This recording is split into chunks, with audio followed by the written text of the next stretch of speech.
Hello, you wonderful people, and welcome to another episode of Crime Centric. This being a show where I talk about crime dramas that I watch. For today's episode, I'm going to talk about the latest episode of Bull. So this week's episode dealt with the team taking on a case where a guy, John, basically got into a car accident and his wife ended up dying. But basically, where it shouldn't be like that big of an issue, he's basically being prosecuted, being charged with manslaughter, essentially, for his wife's death. And basically what you end up finding out that basically this whole thing is something that's being pushed by this guy named Dorman. Essentially, Dorman's connected to this whole situation. Basically, he's connected to the whole, by prosecuting John and getting him charged against it, it'll basically help him with road situations because he's connected to roads. He even gets to a point he's trying to get to the state assembly is kind of what he's positioning for. And I guess this kind of working with I know it's hard to say. I don't understand it entirely what he was really aiming for.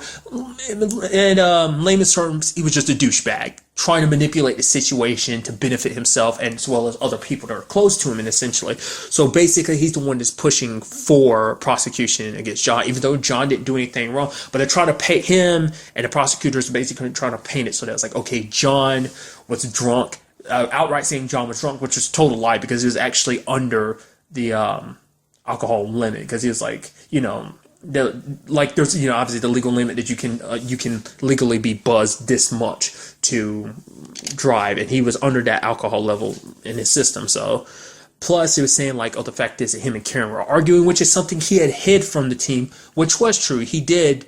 Him and Karen were arguing, but it was more so an argument because you ended up finding, because there's a video that the prosecution got their hands on. Another thing he hid from it is the fact that he got into a match with the coach. At first, it's kind of like, okay, he didn't let my son play, and he got really pissed about it. It's not like the first time it's happening. Over and over again, he constantly doesn't let my son play. He lets my son come in at the very end, his son Carter, at the very end, and lets him play, but only when it doesn't matter, whether the match is already decided. So it's let him get on the last inning. So, which it seems like Carter's not that good at baseball, but it still doesn't change the fact that it's I want you to treat my son. I mean, at first he's the fact is there's 2 or 3 kids along with my son that he never lets play either. It's but he never stops his own son from play. So at first it kind of seems okay, he might have some anger issues, maybe, but it seems like he's a very calm, collected dude typically. So it's kind of I get, just like any parent when it comes to a sporting event, when it comes to their children, they gotta get a little angsty, which is why the guy, that father, he didn't really get the coach, he didn't get that big of a deal about it because he knew what kind of dude John was, because it's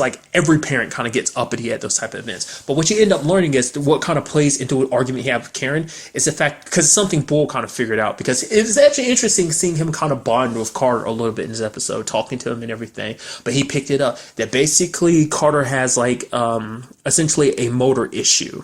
Motor planning, exactly. That basically it takes a while for his body to kind of do what his brain is I think in a sense you can think of it it takes a while for the information to go from his brain to his body, and it takes him a little while to kind of get to do something. It takes him a little longer to pick up on something than it would for other people.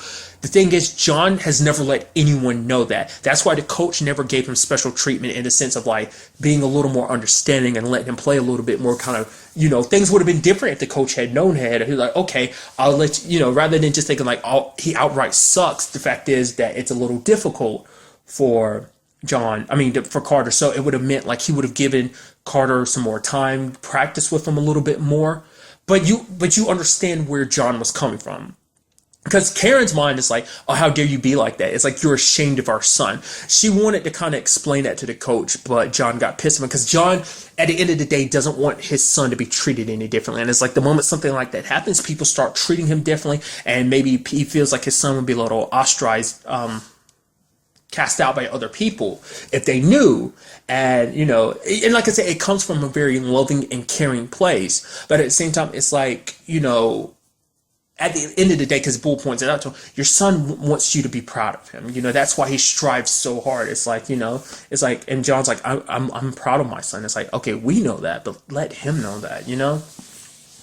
It's just Because when you look at it at the very end of the day, the whole accident, like it was a situation. Like obviously, all the point is for them to be like, oh, he's wrong, he did this and did that. It's like, no, the fact of the matter, it was just an accident. Especially because you end up finding out, because basically there was like a sign up saying like slow down, congestion ahead. But apparently there was a hacker that I'm surprised nothing happened between him and Cable, because it's like Cable seemed like she might have been interested in him, but I guess it's because she doesn't really come across other hackers. So, but she ended up meeting this guy. Basically, he had a problem with the dormant guy, the one who kind of started all this, because basically he tore down the library that Austin's mom worked at. And basically, this was kind of his way of kind of getting a little revenge, that basically messing with the sign, because he knew Dormant would be on that road. But the moment he found out the accident happened and like what kind of problems it was causing, he changed it back. So basically saying like, hey, they try to be like, how could you not notice the sign? It's like, oh yeah, it came up that it was hacked, but John's like, he doesn't remember if he ever looked at the sign, because the sign said no need to read. Now it's kind of like, okay, the fact is whether he remembers or not is irrelevant. But then you had Gil, which I always like the fact is that Bull kind of does that. He gets the underdog. I like that. Bull kind of naturally speaks an underdog story, that he even gets underdog lawyers. In this particular episode, is Gil. Gil's kind of new. It seems is very newish to all this stuff. He's kind of very green under the collar. And what you end up finding out, like I said, it's interesting because you have different, like a lot of times with these lawyers, it's kind of more so Bull who kind of stepped them through it. But it's interesting when you got Benny kind of stepping into the, no, don't do that, do this. And it's like I said, Gil's kind of a little new-ish to this, so he doesn't kind of know the tricks and the trades. I love his understanding of what Bull does. He's kind of like, yeah, you're witchcraft. And Bull's like, it's not witchcraft, it's science. Like, it's just kind of like talking about, okay, so we're going to straight up manipulate people. Like, okay, it's like, okay, we get to closing statements where I tried my magic and manipulate them into thinking. It's like, don't kind of, you see Bull kind of be like, don't put such an ugly connotation to it. So, but basically how he proved it, like, yeah, him not reading the sign does matter, because it's like it's like, okay, like, everyone, like, you process so much in a matter of minutes. Your brain has to kind of determine what's relevant and what's not in a matter of minutes. So some stuff is just cast away, and the sign literally said no need to read. So obviously you read it and then you're like, okay, that information doesn't pertain to what's going on here, so it's not worth noticing. Even if he had read it, he wouldn't remember that because it's such an irrelevant thing, so his brain just casts it out. And Gil does an amazing thing where he takes an example. It's like, okay, so there was a sign over here on this wall. Tell me what it said. They're like, can you remember what was over there? Asking the jury, it's like, you've been literally in this courtroom and it was over there, or you've never noticed it, because it didn't pertain to anything. So it's kind of the same situation of like, that sign didn't pertain to anything. It literally said, no need to read. So it's kind of like his brain cast it aside. So that was kind of an interesting thing. And, it worked out in the end. John was found not guilty in that situation, which they ended up going after the guy, that dormant guy, later on in the episode, which is good because like he instigated this whole situation. Like he was talking about the fact is that like, oh yeah, like he was super drunk and everything. It's like, no, his alcohol level proved that he was like, you should have been able to just call it right then and there that you're already lying. He's perjuring himself on the stand. He's such a douchebag because the moment like Bull started questioning him about it and everything, he's just like, yeah, telling his assistant to kick Bull out. It's like, yeah, tell security come here. He might have a weapon, stuff like that. He's like, I wasn't sure if I was going to show up at court, but now I'm going to show up. And Bull's kind of like, thanks. I was okay. I'm glad to see that. He even had this cop end up pulling Bull over pretty early on in the episode. I was like, okay. It kind of reminds you a little bit of that Callisto situation again, just kind of like stacking the odds against you to a certain extent. So makes me wonder, will we have something like that happen again? I'm sure Bull's not all that keen to go back to Callisto, but I mean, if it means, I forgot what her name was. I remember her last name being Lindsay. In my brain, I think Jill, because the actress's name is Jill Flint, which she also played Jill on Royal Pains, what I already mentioned in that particular episode. But nevertheless, it's just, I don't know.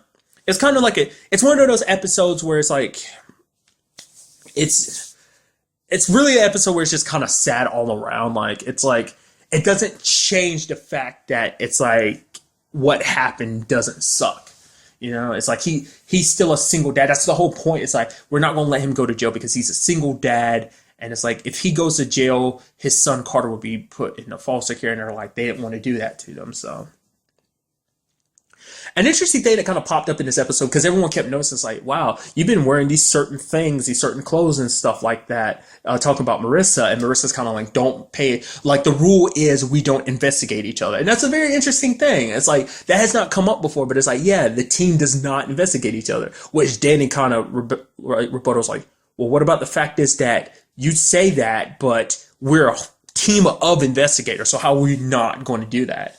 Because they were like, oh, obviously she's dating someone. Who it is? Who is it? Cable's threatening, like, hey, don't make me go look him up or whatever. I'll find out. Which Bull kind of comments on it later on. Is like, oh yeah, the person that she's kind of dating again is actually her ex husband, exactly. And she's like, yeah, I know it's not a good idea. And she's like, I mean, I like it interesting enough how he figured out it's because she was wearing green that often. Like, she hasn't worn green subsequently since, apparently. And the fact is that she's been wearing green back to back. He kind of figured out, like, she's kind of meeting up with her ex again.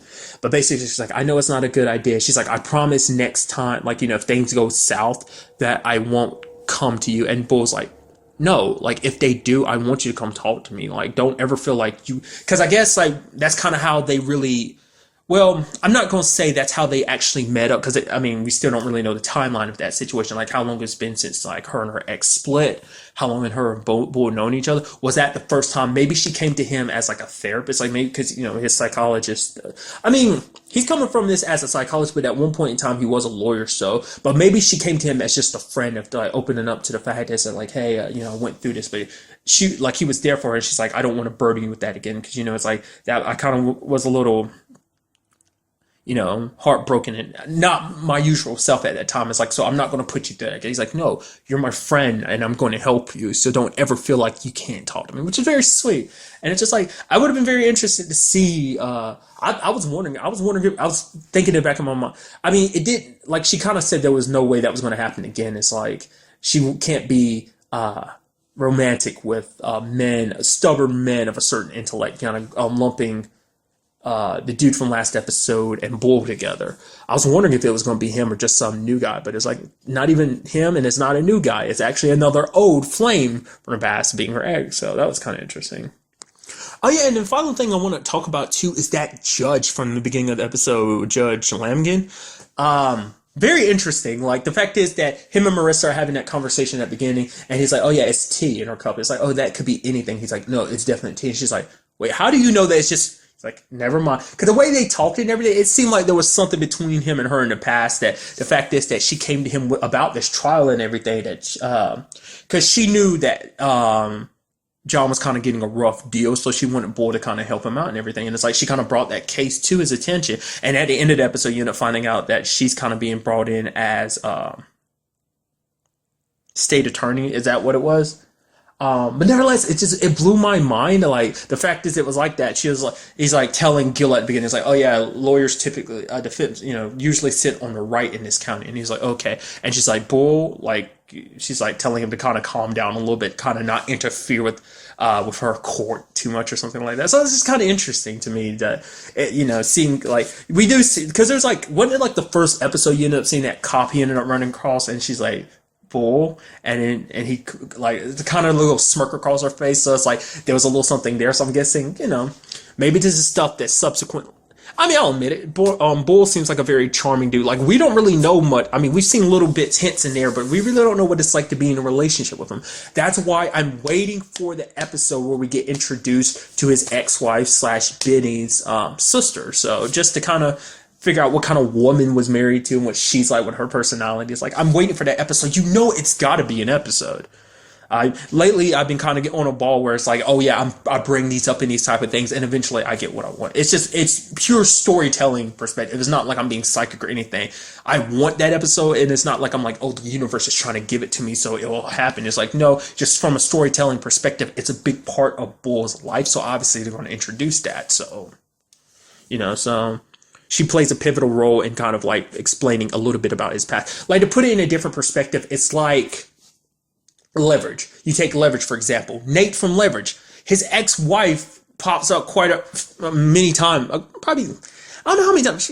Probably like maybe a little less than a dozen times throughout the entire series, because she brings a perspective on who Nate was at that time, kind of, and like who he kind of bringing up like how he's changed subsequently and everything. So I'm thinking like something similar to that. So there was no thing at the end of the episode. I did kind of wait to the end to see if there was going to be something like, oh, next episode. So there's not going to be one next week. So maybe there's going to be one in 2 weeks. Usually that's what that might mean. Or maybe it's like, maybe it's getting to the point where it's taking its break. I don't know. If you are curious, you can look it up afterwards. Be like, normally how I look it up is just, I'll type in list of episodes. Like, I was like, a list of bull episodes. And then you kind of see the dates where each of the episodes air. That's usually how I kind of, that's also how I kind of search for my, thumbnails for stuff too, but that's nevertheless that's not really important. But so if you are curious, that's one way I recommend you checking to see. So I'll probably end up finding out afterwards. Maybe I'll leave a comment on this video kind of telling you that if you are curious or about that, whatever. Excuse me, I feel a little bit of that chili coming back up a little bit. That's always interesting when that happens. You burp and you can taste your food coming back up. It's a little disgusting, I know, but still. Anyway, really getting off topic here, but really that's all I want to talk about in this episode. Till the next time we meet, be happy, be safe, live life to the fullest and enjoy it. Good day and goodbye.